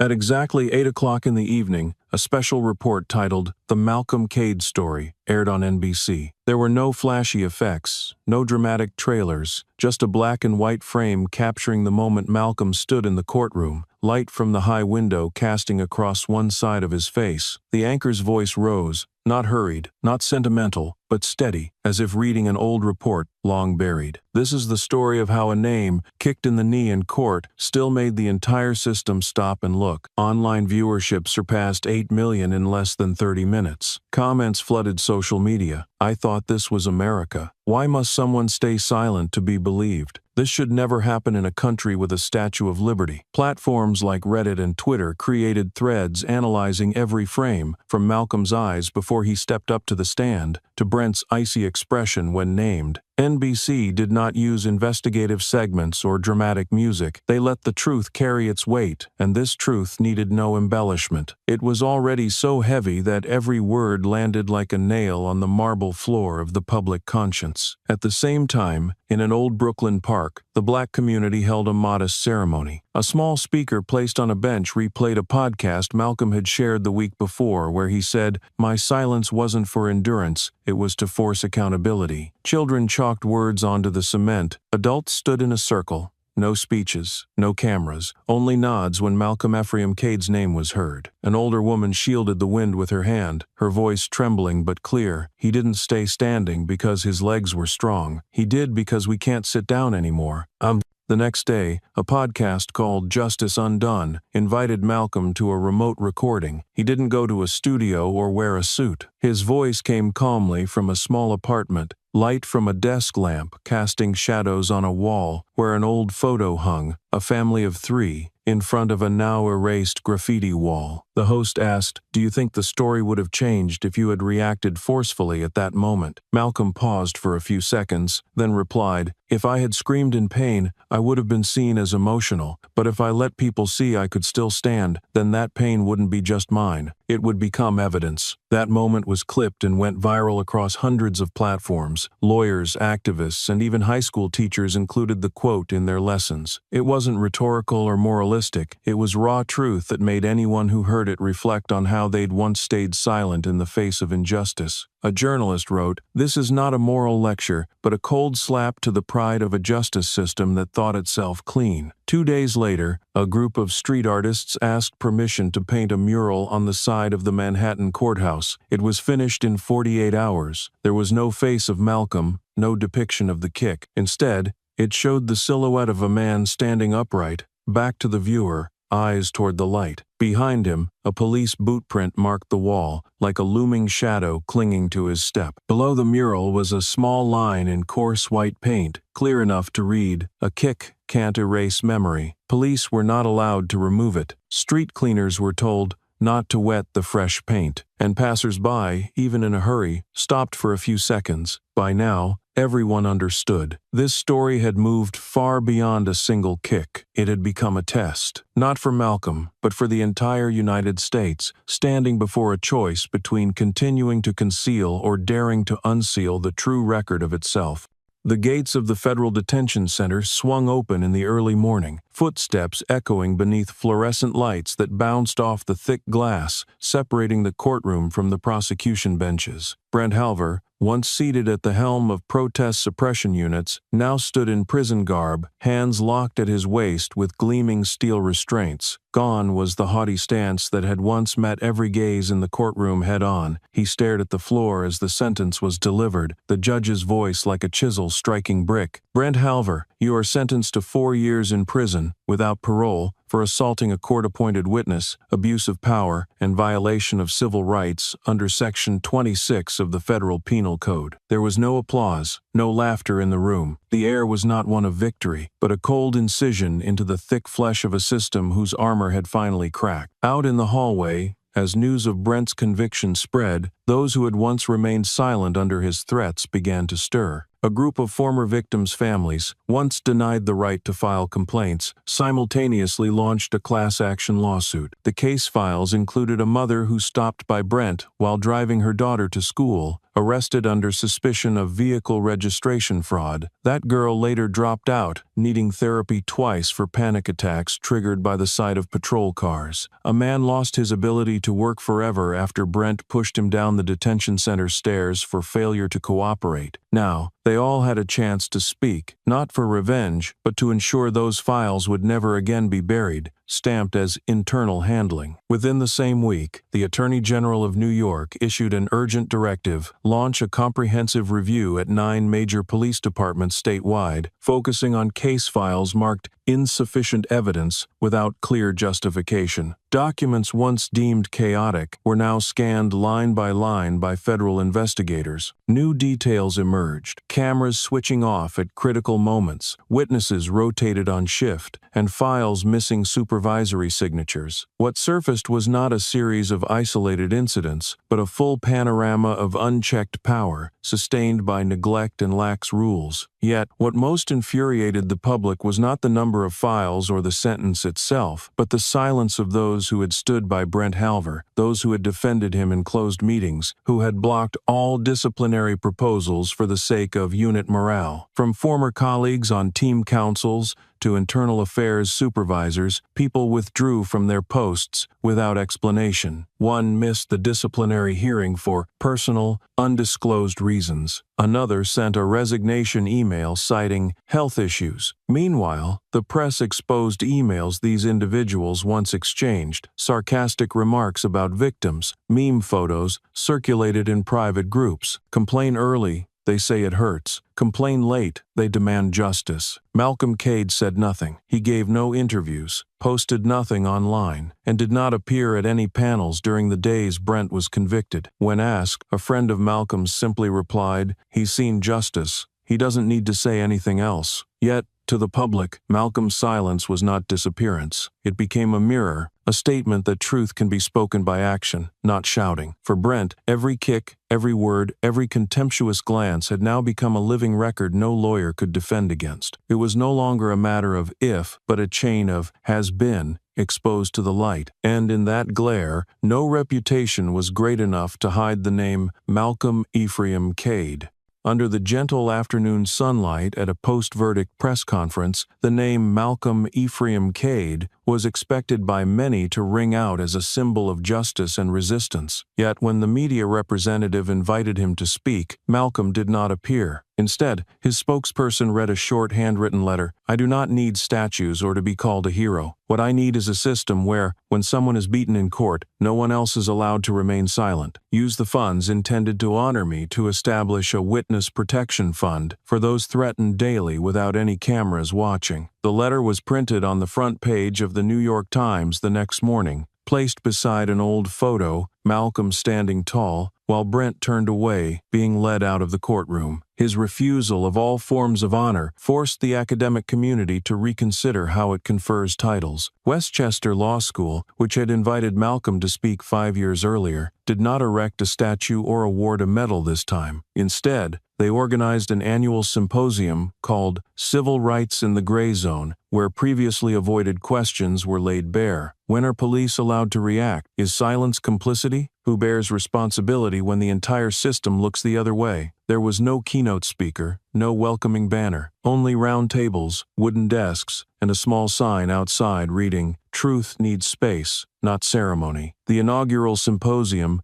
attracted over 600 students, including children of those who had once been silent witnesses. Elsewhere, deep within a federal detention center in upstate New York, Brent Halver sat quietly in cell number 46. He refused all interview requests, even from major news outlets. A blank sheet of paper taped to his cell door bore a black ink message, "No media access." For the first 6 months, Brent did not write letters, make calls, or request legal intervention. Guards reported he only read books, exercised, and quietly listened to the news on the radio each evening, never mentioning Malcolm. The only words a medical officer heard from Brent after sentencing were, "I thought I was just doing my duty." But now, that concept of duty lay dead within 4 concrete walls, where glory could not reach. At the same time, a 200-page report from the Department of Justice was published under the simple title, "The Map of Silence." The opening line read clearly, "The kick in the courtroom is but one of hundreds of shadows we have let pass before our eyes for many years." The report listed over 100 cases of assault, intimidation, or coercion of witnesses over the past 10 years, most unpublished due to insufficient investigative basis. But now, they were no longer hidden. Some occurred in holding cells, others right outside courtrooms, mere minutes from cameras that were accidentally disconnected. The question was no longer, did it happen? But, why did everyone know but no one speak? The ripple effect continued. 7 major newspapers simultaneously devoted front pages to excerpts from the report, accompanied by calls for Congress to enact independent oversight laws for all police complaint processes. A group of young lawyers formed an organization called Witness First, specializing in legal protection for witnesses abused or threatened by authorities. In the first 3 days after launching, they received over 80 requests for assistance, many of whom had once believed they could do nothing because their opponents wore badges and had clean records. Malcolm did not appear on television, did not give exclusive interviews, nor hold a microphone at protests. Yet, he was present in closed-door meetings with the newly formed legal group, contributing suggestions on each clause, every legal step. No cameras recorded, no live streams spread, but his words traveled farther than any click. A kick cannot bring me down, but a kick that goes unpunished will bring down the community's trust. On the south wall of the Manhattan courthouse, Malcolm's mural still stood, but at night, someone quietly came back to add a series of small shadowy figures behind him. Nameless witnesses, victims, the once silent. No distinct faces, but every silhouette carried a faint scar. It was said to be a message needing no translation. Justice is not for the loudest voices, but for those forced into silence the longest. On the Amtrak train leaving Penn Station, Malcolm sat quietly by the window, hands clasped together, his gaze fixed on the tall buildings receding into the distance. The old backpack beside his feet held nothing but a leather notebook, a few legal documents, and an unfinished draft of a project he had started in 2018 but set aside after witnessing, or becoming a victim of, so many incidents. As the train crossed the Manhattan Bridge, the morning sunlight spilled onto the floor, painting a different path, not for winning or losing, but for those who chose to keep moving forward with nothing left to prove. Detroit greeted him with the familiar scent of diesel smoke, its old red brick buildings, and an atmosphere both comforting and heavy. Malcolm had grown up here, riding his bike through streets where shops now sat shuttered, once knowing exactly who lived in every apartment along Jefferson Avenue. This time, he returned with no titles and no announcement to anyone. He quietly rented an empty office on the second floor of the old community library. The hand-lettered sign simply read, Community Legal Aid Center, Malcolm E. Cade. No logo, no sponsorships, no grand opening. But after 3 days, the door was never closed. One afternoon, while Malcolm was researching files for a woman wrongfully evicted from her home, a boy of about 8 stood outside holding a broken pencil. The boy pushed the door open hesitantly. "Are you that guy from online?" Malcolm looked up and smiled. "Maybe I was. Now I'm just the one behind this desk." The boy watched him for a long moment, then asked in a quiet voice, "Why is your name the one they're afraid of?" Malcolm did not answer right away. He closed his notebook, looked the boy in the eye, and said, "The name doesn't matter as much as what you do with it." Outside, the news had already moved on. Slogans, hashtags, and analytical pieces faded to make room for stories of foreign wars and falling stock prices. But that kick still lived on millions of phones, in law school archives, and family debates about the limits of authority. Even as the media cycle cooled,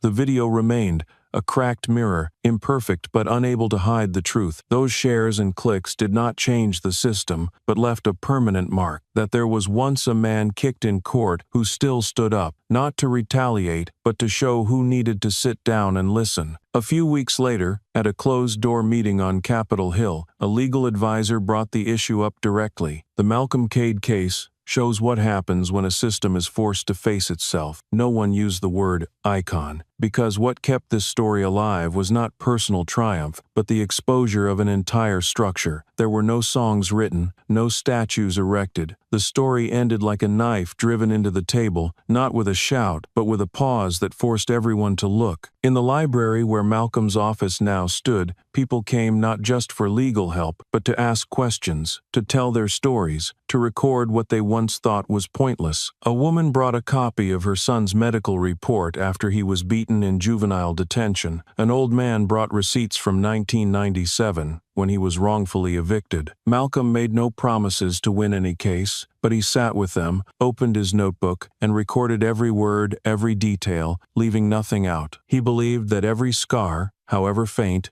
deserved to be named. One weekend evening, as Malcolm left his office, he saw on the side wall of the library a white chalk sketch, a man standing in court, one knee bent, eyes forward. Behind him, the long shadow of a police boot dragged across the floor. He did not know who had drawn it, but he did not erase it. He crouched down and with another piece of chalk wrote beside it, "Truth does not need a microphone, only someone willing to look." And then he walked away, as if no one had ever kicked his knee in a crowded courtroom, as if he had never been surveilled, threatened, or judged, because what mattered most was that he continued to do what he believed was right, not for victory, not for recognition, but for refusing to bow to what was wrong. And sometimes, as he had once said at the last hearing, a name, when it stands tall, can make the whole system tremble, not for applause, but because there is nowhere left for darkness to hide.